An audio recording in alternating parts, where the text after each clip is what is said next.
अगर आपका वजन ज़्यादा है, आपको थकान महसूस होती है, तो आपको फैटी लीवर की पॉसिबिलिटी हो सकती है। फैटी लीवर, आज हम डिस्कस करते हैं फैटी लीवर क्या होता है और इसके क्या सिम्टम हैं, इसके कारण और इसको हम किस तरह से रोक सकते हैं।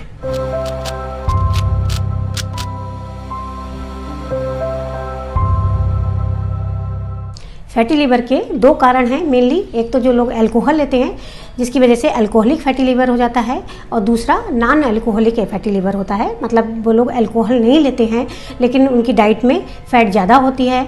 जब हम डाइट में फ़ैट ज़्यादा लेते हैं तो ये एक्सेस जो फैट है वो लीवर में डिपॉजिट हो जाती है, तो इसकी वजह से सिंपल फैटी लीवर हो जाता है।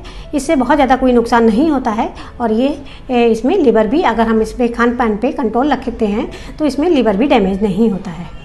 धीरे धीरे ये फैट लिवर सेल्स को डैमेज करने लगती है, लिवर में फाइब्रोसिस हो जाती है और लिवर सेल्स हेपेटोसाइट्स जो होती हैं उनमें इंजरी हो जाती है, इन्फ्लामेशन स्टार्ट हो जाता है, जिसे हम ग्रेड 2 फैटी लीवर कहते हैं। जब शरीर में कोलेस्ट्रॉल और ट्राइग्लिसराइड की मात्रा बढ़ जाती है, जैसे कि डायबिटीज़ में ट्राइग्लिसराइड की मात्रा बढ़ जाती है या डायबिटीज़ कंट्रोल नहीं हो पाती है, ब्लड प्रेशर की शिकायत हो जाती है, तो लिवर में भी फैट जम जाती है। इसके लिए हमें क्या करना है, कोलेस्ट्रॉल और ट्राइग्लिसराइड को कंट्रोल करना है, डायबिटीज़ को में ब्लड शुगर लेवल को मेंटेन करना है। इसका तीसरा मुख्य कारण है हेपेटाइटिस। हेपेटाइटिस एक वायरल डिजीज़ है, मतलब कि जब वायरस हमारी बॉडी में प्रवेश कर जाता है तो हेपेटाइटिस की शिकायत हो सकती है। हेपेटाइटिस 3 तरह का हो सकता है, hepatitis A, B and C. Hepatitis A जो होता है वो फीको ओरल रूट से होता है, जो कि मतलब कि कंटेमिनेटेड फूड खाने से या पानी पीने से, बाहर का गंदा पानी पीने से हेपेटाइटिस ए की शिकायत हो सकती है। और हेपेटाइटिस बी और सी है वो ब्लड ट्रांसफ्यूजन की वजह से होता है। कुछ लोग टैटू बनवाते हैं तो उनमें जो इन्फेक्टेड नीडल है उस तरह से भी हेपेटाइटिस बी और सी की शिकायत हो सकती है। इसका जो चौथा मेन कारण है वो है अल्कोहल।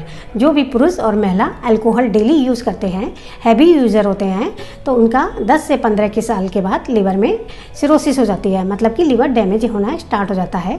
अल्कोहल जब ज़्यादा लेने पे उसका ब्रेक डाउन नहीं होता है लिवर के अंदर, उसकी वजह से हार्मफुल सब्सटेंसेस लिवर के अंदर बनने लगते हैं, लिवर में इंजरी हो जाती है, इन्फ्लामेशन इतना ज़्यादा होता है कि वो धीरे धीरे फाइब्रोसिस का रूप धारण कर लेता है, जिसकी वजह से लिवर सिकुड़ जाता है, टाइट हो जाता है, जिसे फाइब्रोसिस कहते हैं, स्कैरिंग कहते हैं, और धीरे धीरे ये सिरोसिस में कन्वर्ट हो जाता है और टर्मिनल स्टेज में लिवर काम करना बंद कर देता है, पेट में पानी भर जाता है और लिवर फेलियर में पेशेंट चला जाता है। जब तक लिवर 90% तक डैमेज नहीं होता है वो काम करता रहता है, इसलिए इसके सिम्टम बहुत लेट अवस्था में आते हैं। पेशेंट को राइट हाइपोकॉन्ड्रियम में थोड़ा सा हल्का सा पेन महसूस हो सकता है, भारीपन महसूस हो सकता है, और जब भी वो खाना खाता है तो उसे गैस बनने की शिकायत हो जाती है, और धीरे धीरे पेशेंट को भूख लगना भी बंद हो जाता है, कुछ खाने पे पेट फूल जाता है, ब्लोटिंग सेंसेशन हो जाता है। इस तरह के वेग से सिम्टम फैटी लिवर के पेशेंट को दिखाई देते हैं।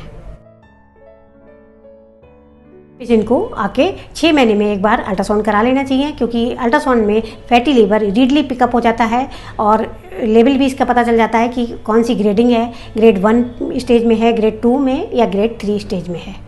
डायबिटीज़ वाले पेशेंट को अपनी ब्लड शुगर रेगुलर चेकअप करानी है, हर 3 महीने में चेकअप कराने पड़ता है, और थायराइड वाले पेशेंट को भी अपना थायराइड TSH लेवल कंट्रोल में रखना पड़ता है और बराबर जाँच करानी पड़ती है।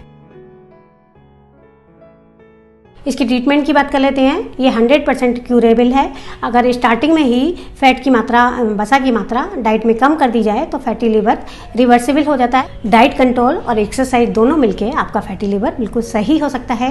डाइट में आप कार्बोहाइड्रेट और फैटी डाइट कम लेंगे, प्रोटीन डाइट ज़्यादा लेंगे, और डाइट में तला भुना समोसे पकौड़ी थोड़ा कम कर देंगे। According to science, if you reduce 10% of body weight, 90% of fatty liver will resolve. Aerobic exercise कर सकते हैं। एरोबिक एक्सरसाइज लाइक रनिंग है, जॉगिंग, साइकिलिंग, स्विमिंग, डांसिंग, किसी भी फॉर्म में आप एक्सरसाइज डेली करते हैं, 25 से 30 मिनट की डेली एक्सरसाइज करते हैं, तो आपके बॉडी फैट रीडिस्ट्रीब्यूट हो जाता है, लिवर से फैट हट जाती है, आपका वेट कम हो जाता है और फैटी लिवर आपका सही हो जाता है।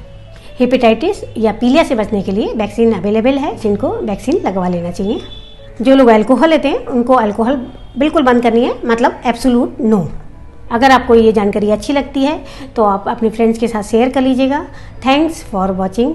Stay healthy, stay safe.